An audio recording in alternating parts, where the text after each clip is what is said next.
क्या आप जानते हैं कि ब्लैक रॉक एक ग्लोबल इन्वेस्टमेंट मैनेजमेंट कंपनी है जो दुनिया की सबसे बड़ी इन्वेस्टमेंट मैनेजमेंट फर्म्स में से एक है। ये इंडिविजुअल से लेकर के कंपनीज और गवर्नमेंट्स तक के इन्वेस्टमेंट को मैनेज करती है और उन्हें फाइनेंशियल सर्विसेज प्रोवाइड कराती है, जिसमें ये कंपनी अपने क्लाइंट्स के पैसे को मैनेज करती है और उन्हें मैक्सिमम रिटर्न्स देने की कोशिश करती है। इस कंपनी को अपनी ग्लोबल प्रेजेंस और इनोवेटिव इन्वेस्टमेंट सॉल्यूशंस के लिए जाना जाता है। इस कंपनी की इन्वेस्टमेंट होल्डिंग्स में कई बड़ी और पॉपुलर कंपनीज के शेयर शामिल हैं, जैसे Apple, Microsoft, Amazon, Tesla, Meta और बर्कशायर हाथवे। ऐसी टॉप कंपनीज के अलावा black rock health care, energy, financial services और कंज्यूमर गुड्स जैसी इंडस्ट्रीज में भी इन्वेस्ट करती है। ये company data driven and research based approach का यूज करके अपने क्लाइंट्स के इन्वेस्टमेंट गोल्स को समझती है और उन्हें फाइनेंशियल सक्सेस अचीव करने में मदद करती है। इस फर्म को साल 1988 में न्यूयॉर्क सिटी में एस्टैब्लिश किया गया। लैरी फिंक इसके फाउंडर, सीईओ और चेयरमैन हैं और उन्होंने अपने 7 पार्टनर्स के साथ मिलकर के इस फर्म को शुरू किया था। शुरुआत में ये फर्म द ब्लैकस्टोन ग्रुप का हिस्सा थी, लेकिन बाद में ये एक इंडिपेंडेंट कंपनी बन गई। टाइम के साथ इस कंपनी ने इतनी ग्रोथ दिखाई कि आज इसके 36 देशों में 70 से ज्यादा ऑफिसेज हैं, जिनमें 19,000 से ज्यादा एम्प्लॉइज काम करते हैं और ये कंपनी लगभग 100 देशों के क्लाइंट्स को सर्विस देती है। इसके regional offices London, Hong Kong, Tokyo, Sydney और मुंबई जैसी बहुत सी जगहों पर है, जहां से ये अपने ऑपरेशंस को मैनेज करती है। ब्लैक रॉक का मार्केट कैप दिसंबर 2024 में लगभग $160.92 बिलियन रहा। आपको बता दें कि मार्केट कैप एक पब्लिकली ट्रेडेड कंपनी की साइज और वैल्यूज को मेजर करने के लिए यूज किया जाने वाला टर्म है। एक स्मॉल फर्म से लार्जेस्ट एसेट मैनेजर बनने वाली ब्लैक रॉक का AUM यानी एसेट्स अंडर मैनेजमेंट $10 ट्रिलियन से भी ज्यादा है, जो कि इसे दुनिया का सबसे बड़ा एसेट मैनेजर बनाता है। इसका मतलब है कि ब्लैक रॉक के पास $10 ट्रिलियन से ज्यादा की वैल्यूज के एसेट्स इन्वेस्ट करने के लिए है। ये एसेट्स स्टॉक्स, बॉन्ड्स और रियल एस्टेट एटसेट्रा की फॉर्म में होते हैं और ये AUM बताता है कि ब्लैक रॉक के पास कितनी बड़ी फाइनेंशियल पावर है और लार्ज इंस्टीट्यूशंस और गवर्नमेंट जैसे क्लाइंट्स का इस कंपनी पर बहुत ट्रस्ट भी है। ये कंपनी एक पब्लिक कंपनी है जो न्यूयॉर्क स्टॉक एक्सचेंज पर BL के नेम से ट्रेडेड है। आपको बता दें कि एक पब्लिक कंपनी को लिस्टेड कंपनी भी कहते हैं। इस तरह की कंपनी स्टॉक एक्सचेंज पर लिस्टेड होती है और उसके शेयर कोई भी व्यक्ति खरीद और बेच सकता है। ये कंपनी S&P 100 और S&P 500 इंडिकेट्स दोनों का ही एक पार्ट है, जो इसकी US फाइनेंशियल मार्केट्स में सिग्निफिकेंट पोजीशन को बताता है। यहाँ पर आप ये भी जान लीजिए कि S&P 500 इंडेक्स अमेरिका की 500 लार्जेस्ट पब्लिकली ट्रेडेड कंपनीज की परफॉर्मेंस को ट्रैक करता है और S&P 100 US की 100 largest and most influential companies की परफॉर्मेंस को ट्रैक करता है, बिल्कुल जैसे इंडियन स्टॉक मार्केट की परफॉर्मेंस को निफ्टी 50 और सेंसेक्स इंडेक्स ट्रैक करते हैं। ब्लैक रॉक के बारे में इतना कुछ जानने के बाद अब जानते हैं कि ये कंपनी अपने क्लाइंट्स को कौन सी मेजर सर्विसेज ऑफर करती है। Number 1, asset management. Black rock अपने क्लाइंट्स के पैसे को स्टॉक्स, बॉन्ड्स, रियल एस्टेट और अदर फाइनेंशियल एसेट्स में इन्वेस्ट करके मैनेज करती है। इस दौरान कंपनी का गोल होता है कि वो अपने क्लाइंट्स को मैक्सिमम रिटर्न्स दे सके। यानी अगर किसी इन्वेस्टर के पास पैसा है और वो अपने पैसे को स्टॉक्स और बॉन्ड्स में इन्वेस्ट करना चाहता है, तो ब्लैक रॉक उसके पैसे को डाइवर्सिफाई करके इन एसेट्स में इन्वेस्ट करेगी। Number 2, investment solutions. Black rock अपने क्लाइंट्स को अलग अलग इन्वेस्टमेंट सॉल्यूशंस ऑफर करता है, जो उनके फाइनेंशियल गोल्स के हिसाब से सेट किए जाते हैं। ये सॉल्यूशंस म्यूचुअल फंड्स, ETFs और प्राइवेट इक्विटी प्रोडक्ट्स के थ्रू दिए जाते हैं।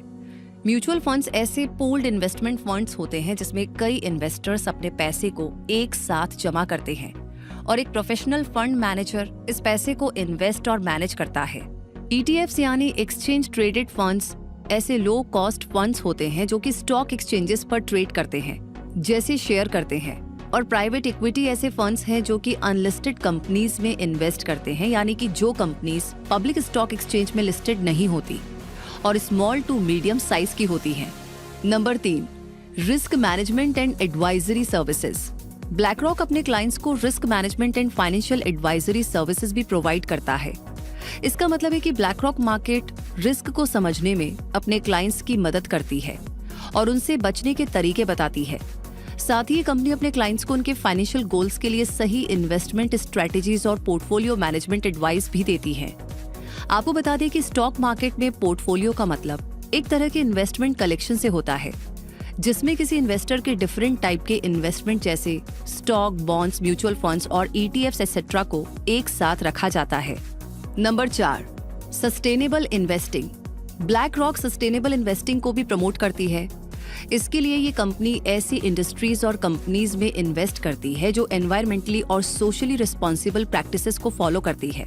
जैसे अगर ब्लैक रॉक ने रिन्यूएबल एनर्जी सेक्टर में इन्वेस्ट किया है तो ये उन कंपनीज को सपोर्ट करती है जो ग्रीन एनर्जी सॉल्यूशंस डेवलप कर रही हैं। ये 4 मेजर सर्विसेज प्रोवाइड करने वाली ब्लैक रॉक का इम्पैक्ट ग्लोबल इकोनॉमी पर काफी गहरा है। ग्लोबल एसेट मैनेजमेंट करने वाली ये कंपनी मार्केट में लिक्विडिटी बढ़ाती है, जिससे शेयर्स और सिक्योरिटीज को आसानी से खरीदा और बेचा जा सकता है। ये ग्लोबल इकोनॉमिक ग्रोथ में भी मदद करती है और फाइनेंशियल क्राइसिस के बाद मार्केट्स को स्टेबलाइज करने में भी मदद करती है, जैसे इसने 2008 फाइनेंशियल क्राइसिस के समय किया, जब ग्लोबल रिसेशन आ गया, यानी कि मंदी का दौर। ब्लैक रॉक का इंडियन मार्केट पर अगर असर देखा जाए तो ब्लैक रॉक टेक्नोलॉजी, बैंकिंग और एनर्जी जैसे सेक्टर्स की कई इंडियन कंपनीज में शेयर्स होल्ड्स करती है। ये इंडिया स्पेसिफिक ETFs और म्यूचुअल फंड्स ऑफर करती है और सस्टेनेबल इन्वेस्टिंग को भी प्रमोट करती है, ताकि कंपनीज अपनी एनवायरमेंटल, सोशल और गवर्नेंस प्रैक्टिसेस को इम्प्रूव करने के लिए एनकरेज हों। अगर कोई इंडियन ब्लैक रॉक में इन्वेस्ट करना चाहे तो वो ब्लैक रॉक के iShare ETFs और ग्लोबल म्यूचुअल फंड्स में इन्वेस्ट कर सकता है, जो उसे ज़ीरोधा, ग्रो और ICICI डायरेक्ट जैसे इन्वेस्टमेंट प्लेटफॉर्म्स पर मिल जाएंगे। इसी तरह वेस्टेड, विनवेस्टा और ग्रो जैसे platforms black rock managed funds और US स्टॉक्स में इन्वेस्टमेंट अलाउ करते हैं। चलिए अब जानते हैं कि पूरी दुनिया में नंबर 1 की जगह सिक्योर रखने वाली ये कंपनी किस तरह की इन्वेस्टमेंट फिलॉसफी को यूज करती है। तो ब्लैक रॉक की investment philosophy long term growth और स्टेबिलिटी पर फोकस्ड है, जो उसके इन्वेस्टमेंट डिसीजंस को गाइड करती है। ये कंपनी शॉर्ट टर्म फ्लक्चुएशंस को इग्नोर करके लॉन्ग टर्म ग्रोथ और स्टेबिलिटी पर फोकस करती है। हर डिसीजन में क्लाइंट सेंट्रिक अप्रोच रखती है, एडवांस्ड टूल्स एंड रिसर्च के थ्रू रिस्क मैनेजमेंट करती है, अपने एक्शंस में ट्रांसपेरेंसी और अकाउंटेबिलिटी रखती है, ESG यानी environmental, social and governance criteria को अपने इन्वेस्टमेंट में शामिल करती है, मार्केट ट्रेंड्स को प्रिडिक्ट करने के लिए टेक्नोलॉजी और डेटा एनालिटिक्स का यूज करती है, डिफरेंट एसेट्स में इन्वेस्टमेंट करके यानी डाइवर्सिफिकेशन करके रिस्क को मैनेज करती है और दुनिया के हर मेजर फाइनेंशियल मार्केट में इन्वेस्टमेंट करती है। इस कंपनी को कंपटीशन भी फेस करना पड़ता है और इसके मेजर कॉम्पिटिटर्स हैं वैनगार्ड, जो अपने लो कॉस्ट इंडेक्स फंड्स के लिए जानी जाती है। इसी तरह स्टेट स्ट्रीट ग्लोबल एडवाइजर्स, जो कि एक लार्ज एसेट मैनेजर कंपनी है, और फिडेलिटी, जो कि ब्लैक रॉक के सिमिलर सर्विसेज ऑफर करने वाली कंपनी है। तो ऐसे कंपटीशन को फेस करते हुए नंबर 1 रहने वाली और ग्लोबल सक्सेस अचीव करने वाली ब्लैक रॉक के सामने और भी कई चैलेंजेस और क्रिटिसिज्म मौजूद हैं, जैसे कि मार्केट और गवर्नमेंट्स पर इसका इन्फ्लुएंस, जो मार्केट मैनिपुलेशन और कॉन्फ्लिक्ट्स का रिस्क बढ़ाता है। ये एक बहुत बड़ा एसेट मैनेजर है और अगर ये फेल होता है तो ग्लोबल इकोनॉमी पर बहुत सीरियस इम्पैक्ट छोड़ सकता है। तो ऐसे चैलेंजेस के अलावा इसे अपने फीस स्ट्रक्चर को लेकर के क्रिटिसिज्म का सामना करना पड़ता है, जिसमें हाई फीस और लेक ऑफ ट्रांसपेरेंसी शामिल है। लेकिन इन सब के बावजूद ब्लैक रॉक आज इन्वेस्टमेंट मैनेजमेंट इंडस्ट्री में अपनी डोमिनेंस बनाए हुए हैं और अपने बहुत सारे इन्वेस्टमेंट ऑप्शंस के साथ अपना एक्सपीरियंस, रिसोर्सेज और इनोवेटिव स्ट्रेटेजीज भी प्रोवाइड करती है। फ्यूचर में ये company sustainable investing, technology driven investments जैसे इमर्जिंग ट्रेंड्स को मैनेज करने पर फोकस कर सकती है और इसी तरह तेजी से ग्रो करते हुए अपना एरिया और एक्सपेंड कर सकती है। और अब आप हमें कमेंट सेक्शन में बता सकते हैं कि ब्लैक रॉक कंपनी पर बेस्ड ये वीडियो आपको कैसा लगा। साथ ही आपने इस वीडियो से काफी कुछ सीखा तो फिर इसे आगे शेयर करना भी बनता है। लाइक ऑलरेडी कर दिया है तो कमेंट सेक्शन में अपना प्यार और सपोर्ट हमें हमेशा की तरह शेयर करते रहिए। तो इसी के साथ मिलेंगे हम जल्दी ही, तब तक के लिए आप अपने टॉपिक्स, अपने सवाल हमें भेजते रहिए। क्विक सपोर्ट चैनल को सब्सक्राइब करके बेल आइकन को प्रेस कर दीजिए। मैं रूबी पारिक आपसे कहूंगी हमेशा अपने आप को अपडेट रखे, समय के साथ चलते रहे क्विक सपोर्ट के साथ। धन्यवाद।